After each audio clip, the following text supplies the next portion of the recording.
Déjenme hacerles en esta mañana una pregunta.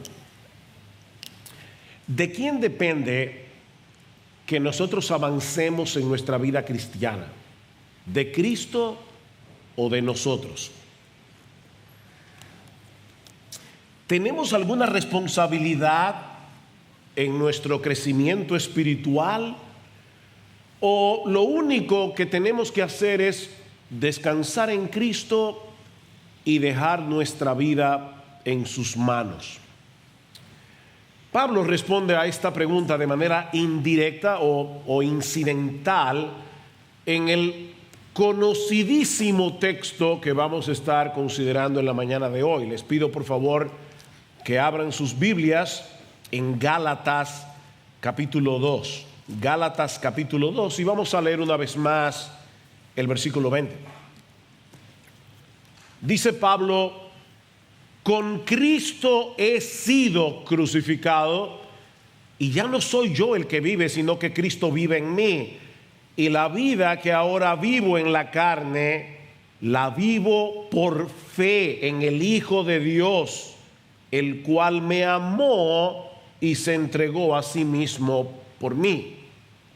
Estas palabras, que repito son sumamente conocidas, se encuentran en el contexto de una severa amonestación que Pablo tuvo que hacerle al apóstol Pedro por la manera como él se estaba conduciendo con algunos hermanos en la iglesia de Antioquía que no eran judíos de nacimiento, que no eran judíos de raza, o como la Biblia les llama, eran gentiles. Noten una vez más lo que dicen los versículos 11 y 12. Pero cuando Pedro vino a Antioquía, me opuse a él cara a cara, porque era de condenar, porque antes de venir algunos de parte de Jacobo, él comía con los gentiles, pero cuando vinieron empezó a retraerse y apartarse, porque temía a los de la circuncisión, debido a que en el Antiguo Testamento habían muchas regulaciones con respecto al tema de la comida. Algunos en la iglesia, que eran judíos de origen, no sabían cómo manejarse con estos cristianos que provenían de un contexto no judío y que no tenían las mismas limitaciones en cuanto a la comida que ellos tenían. Ahora, Pedro no debía tener ninguna duda con respecto a esto, porque durante el ministerio del Señor Jesús, él mismo había dicho, Marcos capítulo 7, versículo 18, que todos los alimentos eran limpios. Y en una visión que el Señor le dio a Pedro en Hechos capítulo 10, y que de paso tenía que ver con la comida, recuerdan, Pedro mata y come, Dios le hizo saber a Pedro que él no debía hacer acepción de personas. Así que durante un tiempo Pedro estuvo compartiendo tranquilamente con sus hermanos gentiles, comiendo con ellos, pero tan pronto como llegó una comitiva, una delegación de judíos cristianos de la ciudad de Jerusalén, entonces Pedro comenzó a retraerse y apartarse de los gentiles. No porque él hubiera cambiado de convicción, sino porque tenía temor de lo que estos judíos cristianos pudieran pensar acerca de él, como dice al final del versículo 12. Fue por eso que Pablo tuvo que confrontarlo públicamente. Dice que lo hizo delante de todos, no solo porque la falta de Pedro había sido pública, sino también por las implicaciones de esa conducta que tenía Pedro con respecto al evangelio de Jesucristo. Noten el versículo 13. Y el resto de los judíos se le unió en su hipocresía, de manera que aún Bernabé, increíblemente Bernabé, el hijo de consolación, fue arrastrado por la hipocresía de ellos. Pero cuando vi que no andaban con rectitud en cuanto a la verdad del evangelio, dije a Pedro delante de todos, y ahí comienza el discurso o la conversación de Pablo con Pedro, que contiene la conocidísima declaración de Hechos capítulo 2, versículo 20. Ahora, si ustedes notaron, Pablo hubiera podido acusar a Pedro de muchas cosas: de haber tenido temor de los hombres. Pablo pudo haber acusado a Pedro de ser un racista, de haberse comportado de una forma grosera con sus hermanos gentiles o aún de hipocresía, como vemos en el versículo 13. Pero la acusación de Pablo era otra, porque Pablo sabía que el problema que estaba en la raíz de la conducta de Pedro era mucho más problemático. Pedro no se estaba comportando rectamente en cuanto a la verdad del evangelio. En otras palabras, el comportamiento de Pedro no era consecuente, no era coherente con el evangelio que él creía y predicaba. Si nuestra aceptación delante de Dios no depende de nuestra raza, no depende de nuestro esfuerzo en obedecer la ley, sino en la justicia y la obra de Cristo, no deberíamos apartarnos de otros creyentes por su origen racial, porque no importa de dónde seamos, todos tenemos el mismo estatus espiritual delante de Dios.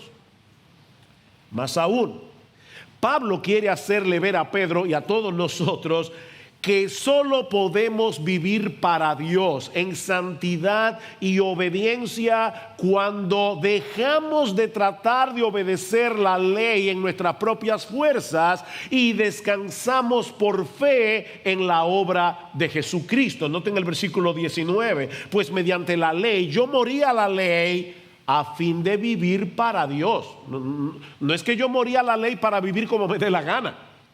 Yo morí a la ley, por medio de la ley, a fin de poder vivir para Dios. En otras palabras, lo que Pablo está diciendo es algo como esto. Cuando yo finalmente me di cuenta que no podía llenar la medida de la exigencia de la ley, entonces morí a la ley como un medio de salvación. No como la norma que yo debo obedecer y a través de la cual yo debo conducirme. Pablo y todos nosotros morimos a la ley como un medio de salvación, dice él, y decidí confiar únicamente en Cristo. Y fue en ese momento, dice Pablo, que yo comencé a vivir para Dios, que realmente comencé a vivir para Dios. Y hermanos, esto no deja de ser sorprendente. Pablo está diciendo que las personas que se están tratando de ganar el favor de Dios a través de su esfuerzo personal, en realidad no están viviendo para Dios, están viviendo para ellos mismos. Ellos están, por su obediencia, alimentando su orgullo de forma religiosa. Ellos no están viviendo para Dios. Las personas que quieren salvarse por su obediencia, las personas que quieren salvarse por sus buenas obras, no están viviendo para Dios, están viviendo para ellos mismos. Ese es el contexto de la famosa declaración de Gálatas 2:20, que muchos conocemos de memoria, pero que todos necesitamos entender experimentalmente y saber cómo aplicarlo en nuestra vida cristiana. Así que mi oración al Señor en esta mañana ha sido que la familiaridad del texto no obstaculice que podamos entender y aplicar el texto. ¿Qué nos enseña Pablo en este conocido pasaje de Gálatas 2:20? Bueno, al menos tres cosas. Lo primero es que ya fuimos crucificados juntamente con Cristo si somos cristianos. Ya fuimos crucificados. Noten, hermanos, que esto no es una exhortación a cargar nuestra cruz y seguir a Cristo. Hay otros pasajes de la Biblia que nos dicen que si nosotros queremos seguir al Señor, debemos negarnos a nosotros mismos, debemos cargar con nuestra cruz cada día, matar el yo para vivir para Él. Pero este texto no es una exhortación a hacer eso, es una descripción de una realidad. Pablo está describiendo una realidad, algo que ya sucedió. Yo he sido crucificado con Cristo. En el Nuevo Testamento se menciona esa misma idea con varios significados distintos que se complementan entre sí. Ahora, si tomamos en cuenta el contexto de la amonestación al apóstol Pedro, lo que Pablo parece estar diciendo aquí es que el fariseo santurrón, que había pasado gran parte de su vida tratando de salvarse por medio de la obediencia a la ley, había muerto. Ese fariseo santurrón había sido crucificado juntamente con Cristo. La lógica del texto es la siguiente: si Cristo tuvo que morir para salvarme, es evidente que yo no podía salvarme a mí mismo de ninguna manera, por más que me esforzara. Él tuvo que pagar por mis pecados, porque yo tengo una deuda infinita con la justicia divina que nunca hubiera podido pagar por más que me esforzara.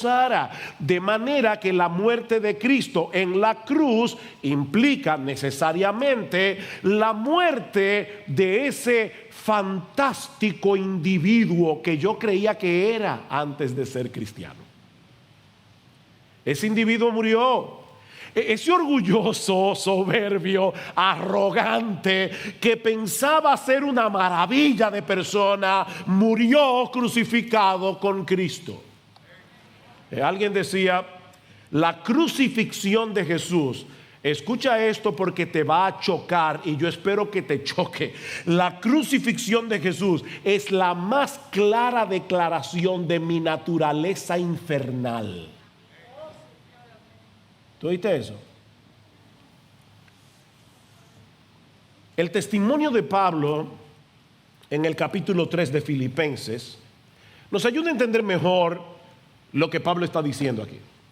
Cuando Pablo era un fariseo, él se veía a sí mismo como una persona irreprensible. En cuanto a la ley, irreprensible. Él creía, tener sus papeles en regla con la justicia celestial por medio de su obediencia a la ley, hasta que se dio cuenta que esa ley era en realidad un instrumento de condenación, no de salvación.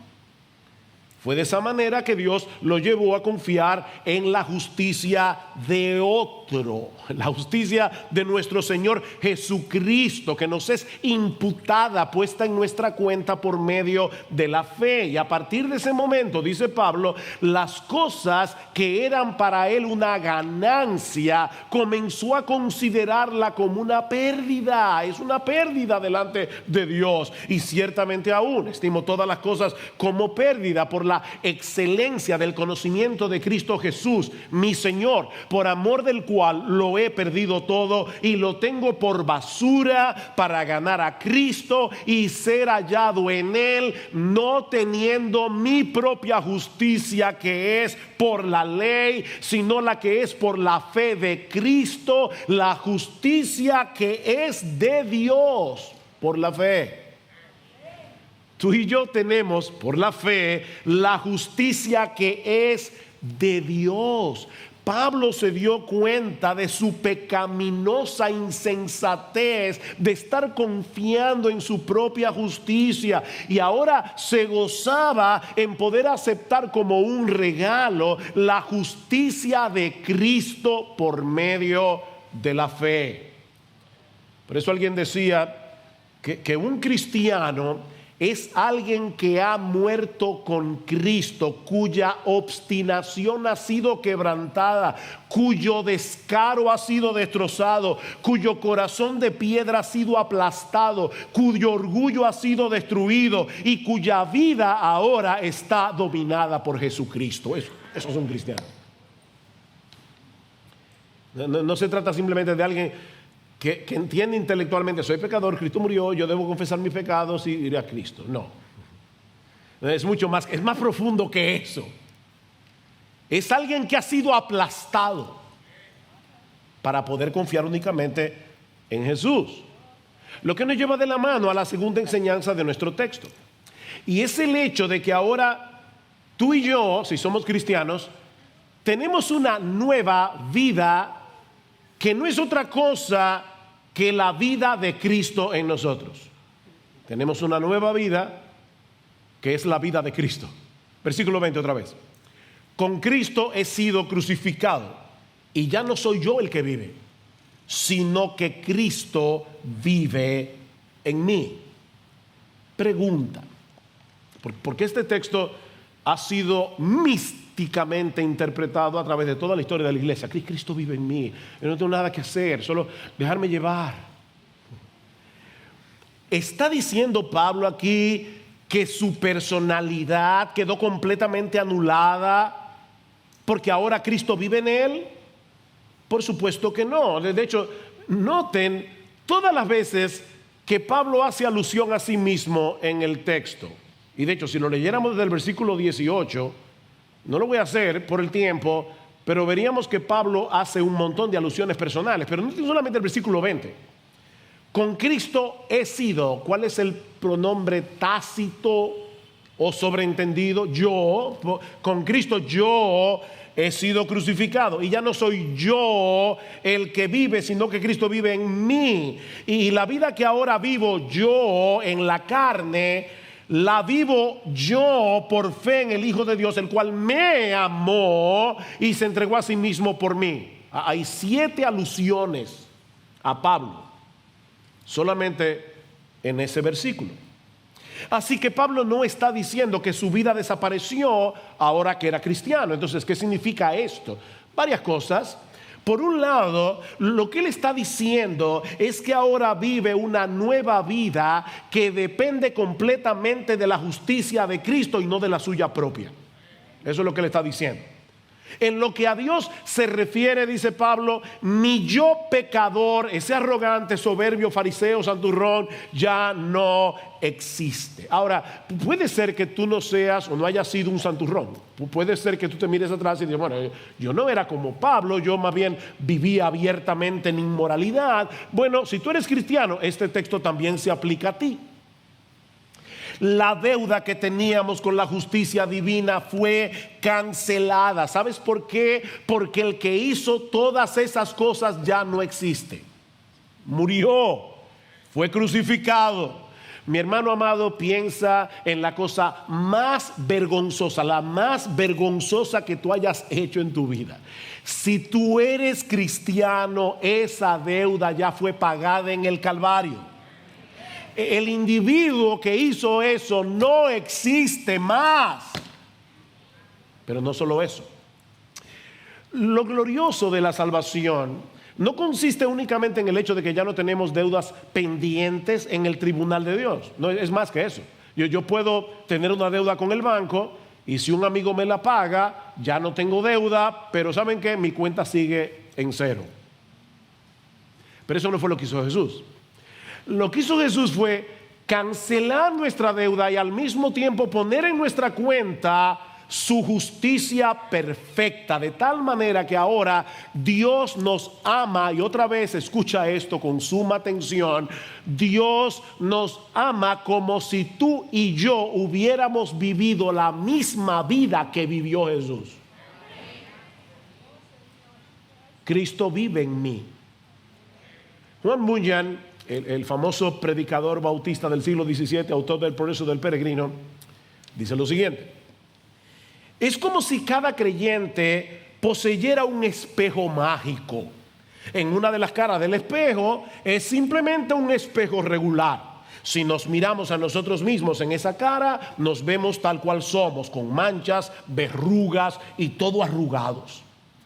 Pero en el otro lado está la imagen del propio Hijo de Dios, y cuando Dios nos mira, Él nos ve desde el lado donde está plasmada la imagen de su Hijo.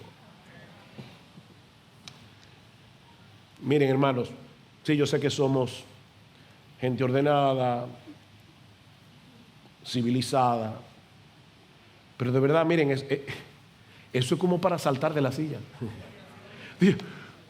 Cuando Dios te ve, Él ve a Jesús, porque tu vida está escondida en Él. Él ve a Jesús. Pero todavía hay algo más envuelto en esa expresión: Cristo vive en mí. Y es el hecho de que nosotros ahora tenemos un nuevo yo, una nueva vida que es guiada y energizada por el Espíritu de Cristo que mora en nosotros. Ya no vivo yo, mas Cristo vive en mí. O sea, todavía tenemos un yo que piensa, un yo que actúa, un yo que decide. Tú no fuiste anulado, pero es un nuevo yo en el que mora el Espíritu de Cristo. Cuando yo pienso, razono, soy yo que pienso y razono. Cuando yo decido algo, soy yo que lo decide. Cuando yo actúo, soy yo el que actúa. Por eso Pablo dice: lo que ahora vivo en la carne, es decir, en este cuerpo de carne, en esta existencia terrenal, soy yo el que vive, pero estoy viviendo una nueva vida. Cristo vive en mí por su Espíritu, de manera que ahora puedo vivir para Dios. No olviden el contexto. Por la ley, yo morí a la ley para poder vivir para Dios. Es lo mismo que Pablo dice en Romanos capítulo 7 versículo 4, en esa analogía que él hace del matrimonio. Pablo dice: así también vosotros, hermanos míos, habéis muerto a la ley mediante el cuerpo de Cristo, para que seáis de otro, del que resucitó de los muertos, a fin de que llevemos frutos para Dios. No es para que tú vivas como tú quieras, es para que demos frutos para Dios. Mis hermanos, nosotros podemos vivir la vida cristiana porque Cristo hizo de nuestro cuerpo su morada. Cristo hizo de nuestro cuerpo su templo. Cristo habita en nosotros por su Espíritu, y eso implica muchas cosas. Escuchen lo que dice Pablo más adelante en la misma carta a los Gálatas, Gálatas capítulo 4 versículo 6. Y porque sois hijos, Dios ha enviado el Espíritu de su Hijo a nuestros corazones, clamando: Abba, Padre. Mi hermano, ¿por qué somos movidos a venir a Dios clamando con la confianza de un hijo cuando estamos en medio de una dificultad? No es una oración ritualista, mecánica: Padre nuestro que estás en los cielos, santificado sea tu nombre. No, es un hijo que viene clamando a su papá, a su padre. ¿Qué es lo que nos mueve a venir a Dios con esa confianza? Pablo dice: bueno, el hecho de que ahora tenemos en nosotros el Espíritu de su Hijo, y por eso confiamos y clamamos como hijos. El Espíritu de Cristo nos lleva a hacer eso. ¿Cómo podemos explicar el deseo que sentimos de hacer la voluntad de Dios a pesar de las muchas tentaciones que nosotros tenemos que enfrentar cada día? ¿Cómo se explica eso? Cristo vive en mí. ¿Cómo es posible que hayamos podido perseverar, que hayamos podido, resistir a lo largo de nuestra vida cristiana, a pesar de nuestras propias debilidades, del pecado que mora en nosotros, de todas las dificultades que hemos experimentado y seguiremos experimentando en este mundo caído? ¿Cómo podemos explicar eso? Cristo vive en mí. ¿Por qué todavía sientes vergüenza cuando pecas y eres guiado al arrepentimiento en vez de quedarte atrapado por tu pecado o en tu pecado? Porque Cristo vive en ti por su Espíritu.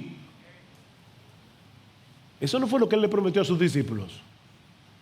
Y yo rogaré al Padre y les daré otro consolador para que esté con ustedes para siempre, el Espíritu de verdad, al cual el mundo no puede recibir porque no le ve ni le conoce, pero vosotros le conocéis porque mora con vosotros y estará en vosotros. No os dejaré huérfanos, yo vendré a vosotros.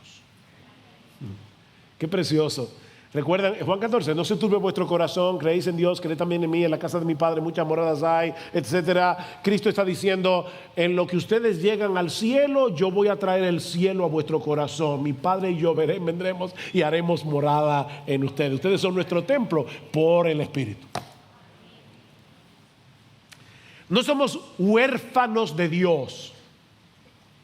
Cristo ascendió a los cielos, pero Él mora en nosotros por su Espíritu, animándonos desde adentro para seguir corriendo la carrera. No tenemos la capacidad de entender del todo cómo es que el Espíritu de Cristo mora en nosotros. Eso es algo que sobrepasa por mucho nuestra capacidad de comprensión. Pero ¿saben por qué Dios reveló esa verdad en su palabra? Porque Él quería que tú y yo la conociéramos. Él quería alentarnos, animarnos, consolarnos por medio de esa verdad. No lo vamos a poder entender del todo, pero es una realidad. Cristo mora en mí, Cristo vive en mí, Cristo vive en ti. Pero todavía hay una enseñanza más en este texto que muestra cómo podemos vivir a la luz de esta realidad de lo que ahora somos en Cristo. ¿Cómo podemos hacer eso? La respuesta de Pablo es por medio de la fe. Por medio de la fe. De hecho, si quieres, como algunos toman nota, este sería el encabezado. Esta nueva vida en Cristo que comenzó por la fe, actúa y avanza por medio de la fe. Esta nueva vida en Cristo que comenzó por la fe, actúa y avanza por medio de la fe. Con Cristo he sido crucificado y ya no soy yo el que vive, sino que Cristo vive en mí. Y la vida que ahora vivo en la carne, en esta existencia terrenal, la vivo por fe en el Hijo de Dios, el cual me amó y se entregó a sí mismo por mí. Una de las cosas que aprendimos en la escuela es que hay operaciones matemáticas en las que el orden de los factores que siguen, niños, niños. El orden de los factores no altera el producto. 2 por 3 da lo mismo que 3 por 2. ¿Verdad? 6. ¿Cuántos son 2 por 3, niños? 6. ¿Y 3 por 2? 6. Así que el orden de los factores en esas ecuaciones matemáticas no alteran el producto. Pero en el caso del Evangelio, mis hermanos, el orden de los factores altera por completo el producto. Por completo. Porque en el verdadero Evangelio, la fe viene primero y las obras después. No puede ser al revés. Las obras surgen de la fe. Pablo dice en Gálatas capítulo 5 versículo 6 que la fe obra por el amor. ¿Ve? La fe produce obras. Escribiendo a los tesalonicenses, Pablo les dice que siempre daba gracias a Dios por ellos al recordar, entre otras cosas, vuestra obra de fe. Es decir, la obra que surge de la fe. Una fe que no produce obras es una fe muerta, dice Santiago. Pero las obras que no surgen de la fe tampoco sirven de nada. Una fe que no obra es una fe muerta. Pero una obra que no surge de la fe no sirve de nada, porque surgió de tu orgullo, de tu deseo de ganarte el favor de Dios con tu propio esfuerzo. Entonces, esa obra, cuando Dios la ve, le hiede. Y no lo digo yo, lo dice Isaías. Dice que es como un trapo de inmundicia, así. O sea, a Dios le hieden tus buenas obras que no surgen de la fe.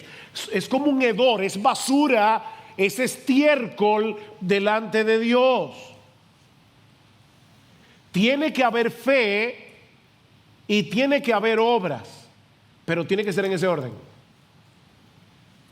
Hay una historia en la Biblia, en Primera de Reyes 3, que la mayoría seguro que ustedes conocen y que ilustra cómo funciona esta relación entre la fe y las obras. Y por justicia debo decir que no es que yo me inventé esto, lo leí en un lado, o sea que ni siquiera es original, pero ese no es el punto aquí.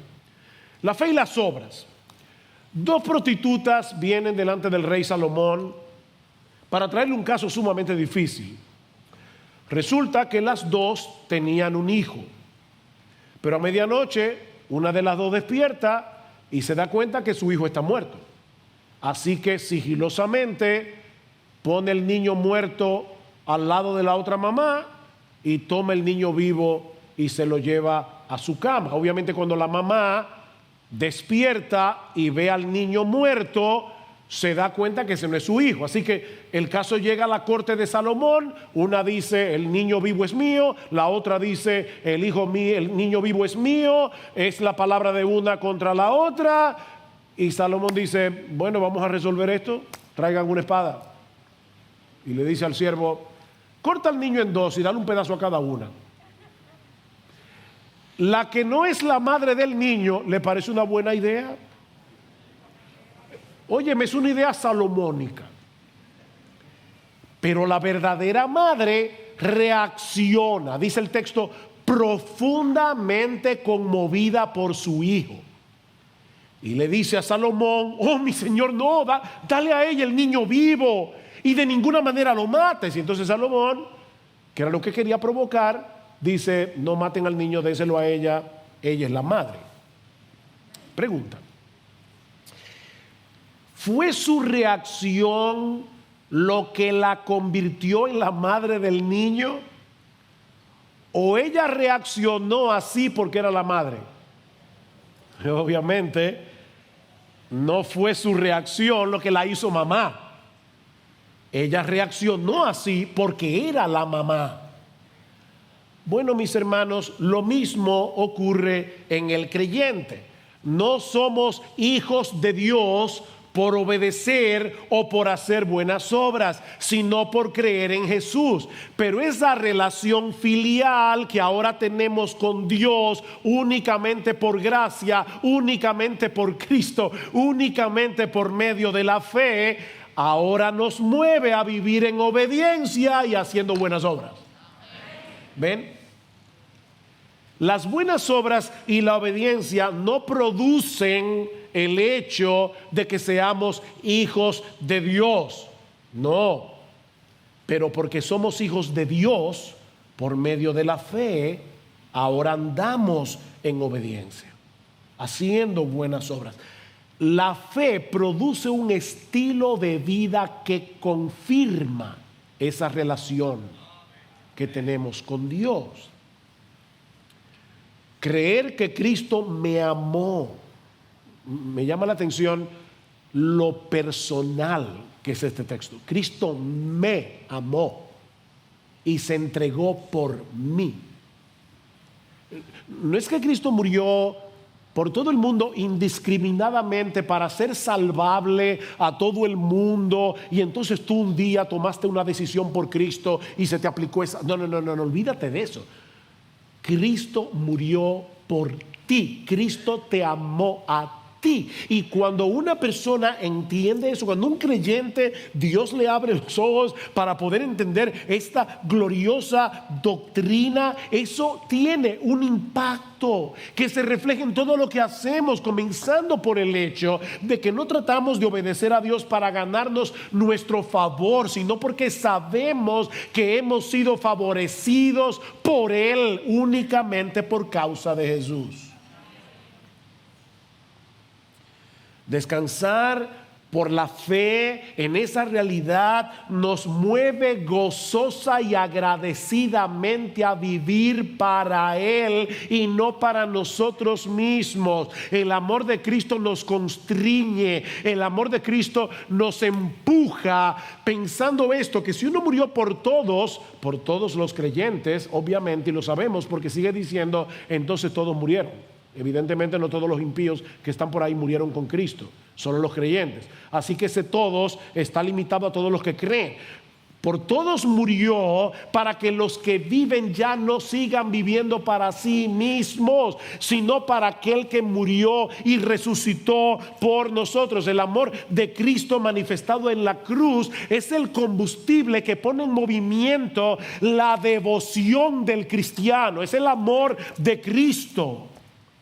Ese amor nos energiza para vivir en una gozosa obediencia.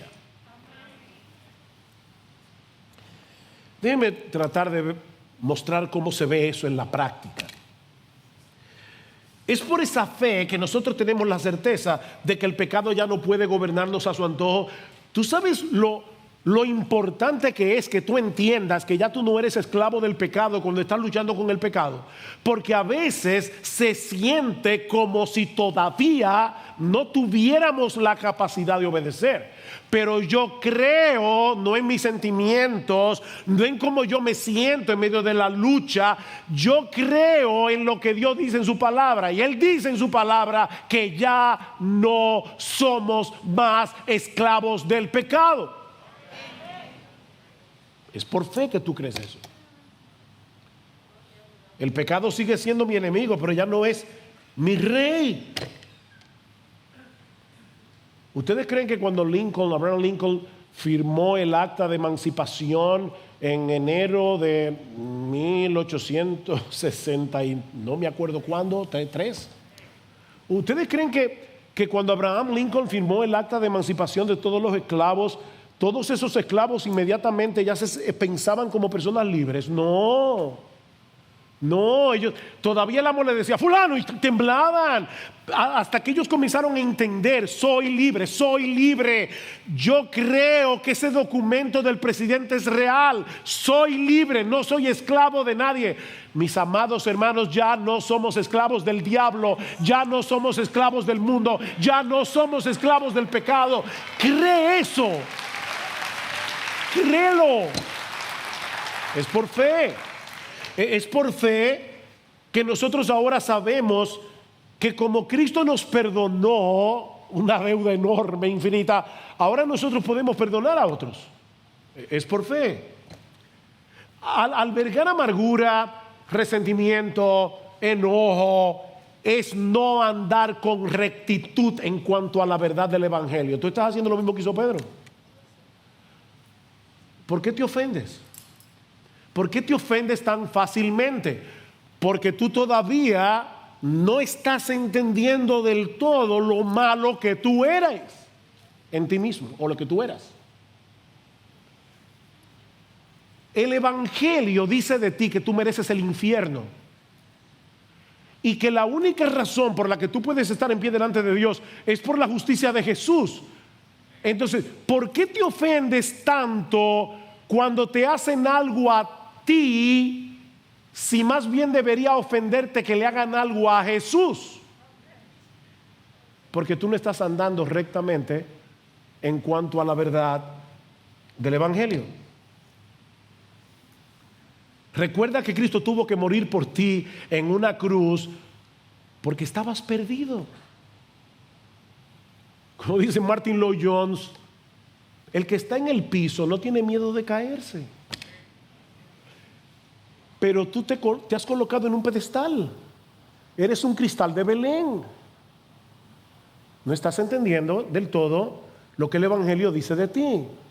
Mi hermano, mi hermana, cuando se te hace difícil perdonar, o te das cuenta que estás almacenando amargura en tu corazón, cuando te ofendes fácilmente, es porque no te estás viendo a la luz del Evangelio. Tu resentimiento, tu amargura, tu ofensa es una negación del Evangelio. Déjame hacerte una pregunta. ¿Tú te encuentras frecuentemente a ti mismo criticando a otros? O déjame ponértelo de otra manera. De verdad, por favor, hagamos un análisis personal, todos, comenzando por mí, por el predicador. Si pasamos un balance entre las palabras que salen de tu boca, que son una crítica a otras personas, y las palabras que salen de tu boca, que son una alabanza a la gracia de Dios por la obra que está haciendo en tus hermanos en Cristo, ¿cuál pesa más? ¿Cree lo que sea que Pablo pudiera dar gracias en todas sus cartas, hasta la de los Corintios? La gracia de Dios que él veía en esos hermanos. El hipercriticismo es negar la verdad del Evangelio. Eso quiere decir que tú te estás viendo superior. La razón por la que tú criticas es porque obviamente las personas a las que tú criticas están por debajo de ti. Si tú eres un criticón, tú no te conoces. O por lo menos tú no entiendes lo que Dios pensaba de ti cuando tú no eras cristiano. Tú no te estás viendo a la luz del Evangelio. Porque de verte a la luz del Evangelio tendrías más cuidado. Y yo no estoy aquí diciendo que no debemos juzgar. Escuchen la prédica del pastor Marco, fue muy buena con respecto a ese tema. No tengo que aclarar eso, porque aquí ya se predicó de eso. El Evangelio nos dice que todos somos igualmente merecedores del infierno, todos. Así que aquí hay un merecedor del infierno criticando a otro merecedor del infierno. Sí, pero yo seguro que yo hubiera estado 10 pisos más para arriba. El fuego mío hubiera sido, si yo me hubiera perdido, seguramente que el horno mío hubiera sido menos caliente.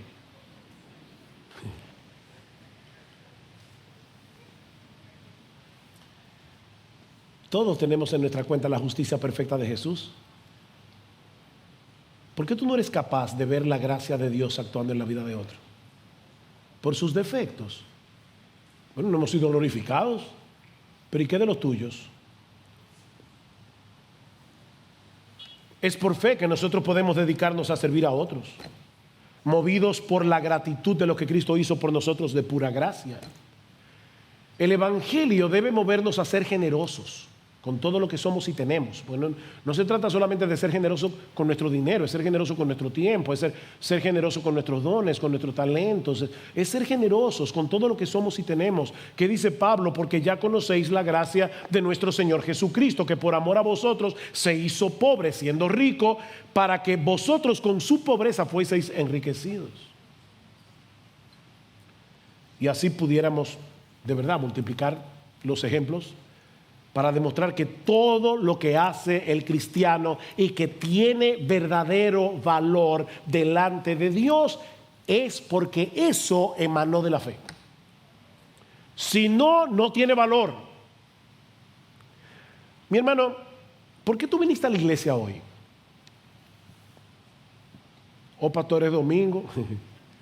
O sea, ¿tú viniste a la iglesia hoy porque esa es tu costumbre? ¿Porque los pastores dicen que los domingos hay que congregarse? ¿O tú viniste porque tú de verdad crees por la fe que tu Salvador se va a hacer presente aquí? Porque tú crees que Cristo, tu Salvador, te ha convocado. Él te ha convocado para congregarte en su presencia, para adorarle junto a su pueblo.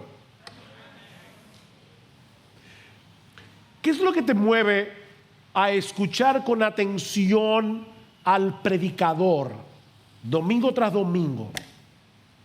¿Es porque tú crees que Dios obrará en tu vida por medio de la predicación de su palabra, que es viva y eficaz? O sea, tú vienes con esa expectativa, wow, cuando Dios desata su palabra, su poder entra en acción y Él transforma corazones y yo voy a exponerme a ese poder. Tú vienes con esa expectativa. Es por fe que andamos, no por vista. ¿Recuerdan 2 Corintios 5:8? 5:7. Es por fe que confiamos en las promesas de Dios. Es por fe que aguardamos su venida. Es por fe que nosotros creemos que las aflicciones del tiempo presente no son comparables con la gloria venidera que en nosotros ha de manifestarse. Lo es por fe. Volviendo entonces a la pregunta del principio, ¿de quién depende que avancemos en nuestra vida cristiana? Recuerda, fue con esa pregunta que empezamos. Con esa pregunta terminamos. ¿De quién depende que avancemos en nuestra vida cristiana? ¿De Cristo o de nosotros? Respuesta: depende de la obra de Cristo por nosotros y de su vida en nosotros, que nos capacita para poder obrar en fe, viviendo para Dios en una gozosa gratitud por todo lo que Él ha hecho a nuestro favor de pura gracia.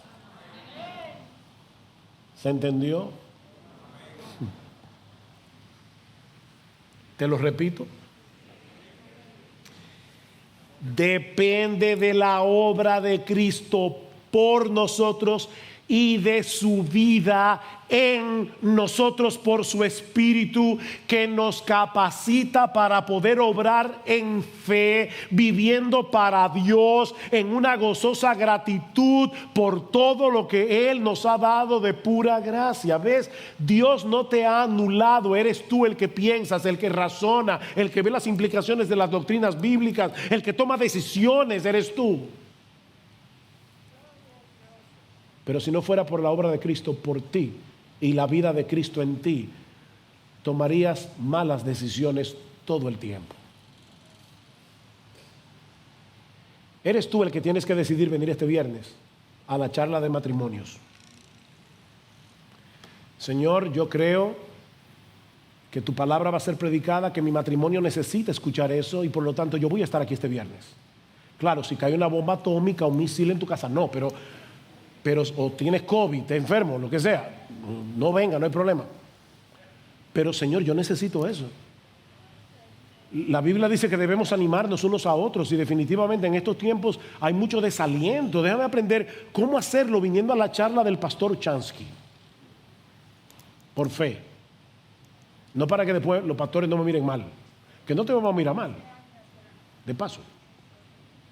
Pero es como, ok, Señor, yo necesito eso. Ay, pero que el viernes.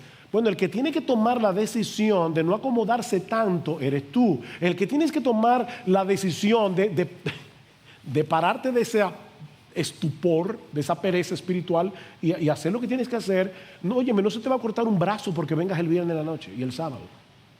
Y el domingo, sí, el domingo.